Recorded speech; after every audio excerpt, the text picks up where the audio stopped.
in the amateur bantamweight division. Now, set to make his way to the cage, presenting SHORIFUL Islam. So Chris, as he makes his way to the cage, SHORIFUL Islam, this is Rise of Champions 6, and we were saying, what an incredible platform for aspiring stars and the rising stars of this game. Yeah, it's great to be here, Malcolm. Good evening, ladies and gentlemen, and thank you so much for tuning in. The first guy to make the walk tonight on the undercard, SHORIFUL Islam, from the MMA clinic in Islington. Now, there's a lot of talk about the strength of the amateur scene here in the UK. I'd like to focus on London. MMA clinic, been there, done that, brought a lot of great fighters into the foray. Really delighted to see some of that new generation come in. You know, you got to think about some of the great fights that we've had here in the last maybe even 10 years. MMA clinic has been there and brought a lot of those fighters. Brad Wheeler, for example. Well, now young guys like SHORIFUL able to come out, make that walk, represent their team, and show what strength that this city has.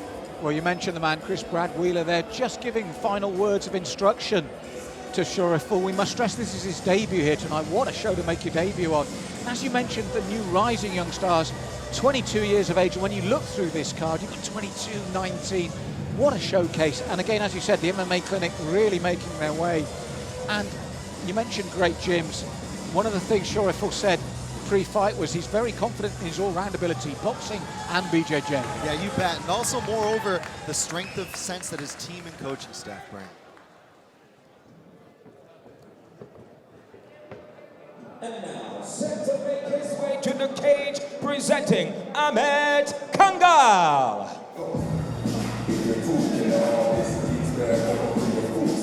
Now, Chris, you mentioned about great teams and London and the MMA clinic, and here we go again. Team Titan, AHMET KANGAL, and again, must stress, making his debut as well. Matchmaking so important here.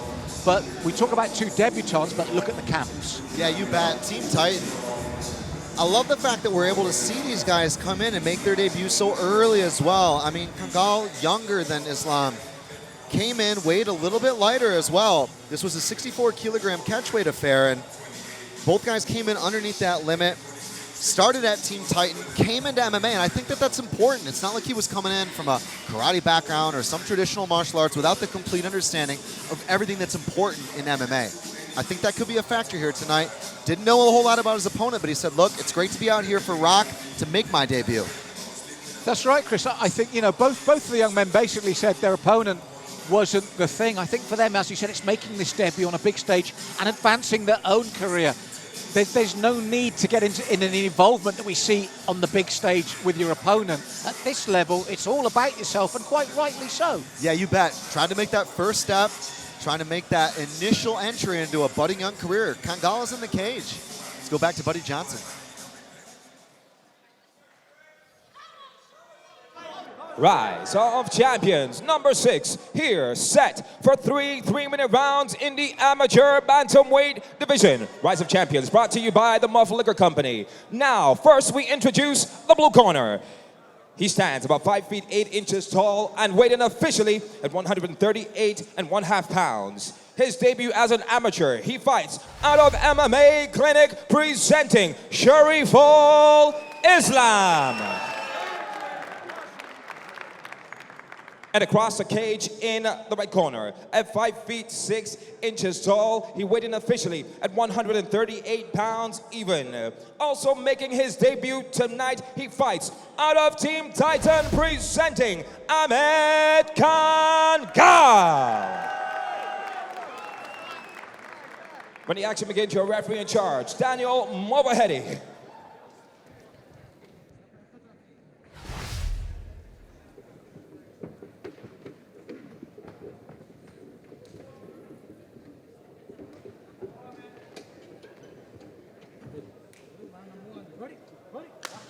So the first of 3 potential rounds, and KANGAL skipped across that ring to engage, but has to eat a right hand immediately from Islam, Chris. So 64 kilogram catchweight bout. Both guys underneath the weight limit there.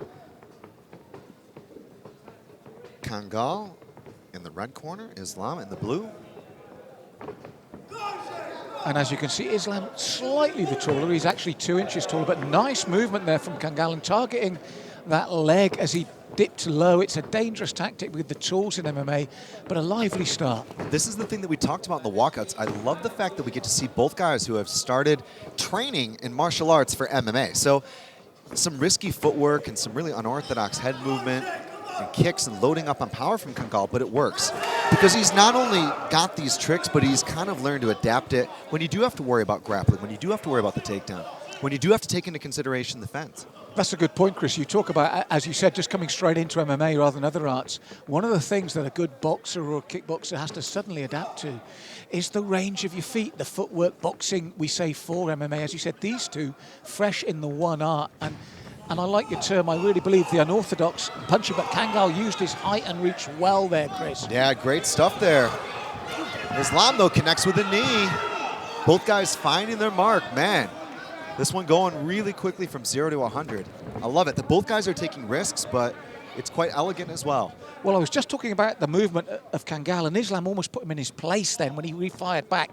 Straight punches, then the knee. It was like he immediately reacted to the danger, and that was good as well. At the moment, these two beautifully matched with those knees from Islam. Yeah, great knees again. That's the money shot, in my opinion. He's gone a couple of lefts to the liver. Nice right as well. Right cross lands. KANGAL's got to start coming up here. He's getting tagged. Again, the right hand lands. He was hurt there, Chris. You called that right. Those knees and those crosses. As I said, I was impressed with the movement and the variety of the work of KANGAL, but suddenly Islam stepped it up, used that height and reach for straight punches in the knees. And KANGAL, he needs this little respite because he was caught and he was hurt. So both guys disengage here. 2 steps out. What a great way to start the proceedings here. Brad promised the fact that he said, look, I built this pyramid from the bottom up, got great foundations, and you're going to see some new stars tonight. Already impressed with both guys. Well, Islam is beginning to find a home for that right hand. These are danger times for KANGAL now, Chris, because I like the way Islam walks him down here. And look, these straight punches, he's finding a home for the right hand. For me, when KANGAL ducks under, maybe got to go for that shoot. He can't keep taking these knees and those punches. He does the right thing in ducking, but take it one step further. Nice right lands again there for Islam. KANGAL trying to dip underneath and get that takedown, but the punishing right. In and out of the clinch every single time he throws that right. Great round. 3 minutes is history here. But what a beautiful performance. Some early antics from KANGAL, landing some good solid combinations, but Islam really showing, I think, the dominance through a good 2 minutes or so of that 3-minute contest so far. Beautiful back and forth. You're right, Chris. I was just beginning to praise the movement and the work of KANGAL, and then suddenly it was as if Islam woke up to what was happening and the style. And then he suddenly started to throw those long punches, especially the right hand, and then the knees underneath. And like you, I believe that it's not enough in the second round here for KANGAL to duck underneath. He's got to maybe look for that shoot. He's got to look for that takedown and test Islam on the ground, because as you rightly said, for 2 minutes of that round, Islam was very dominant. Yeah, you bet. He's going to have to set it up as well with intelligence. I mean, KANGAL was looking for it, kind of reaching for it, but that's not going to be enough. His posture was not quite right. He wasn't obviously to get into a position where he would have leverage or the correct penetration, the penetrating step to get underneath the base of his opponent.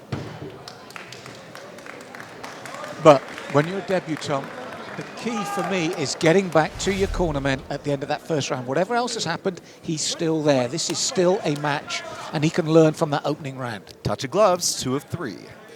3 more minutes on the clock. Great to have you folks with us here at Rise of Champions. Chris Huckster alongside Malcolm Martin. Another connection there, Malcolm. Yes, KANGAL straight out, a nice right hand of himself, but look at the way Islam walks him down and looks for that range, and he responded immediately.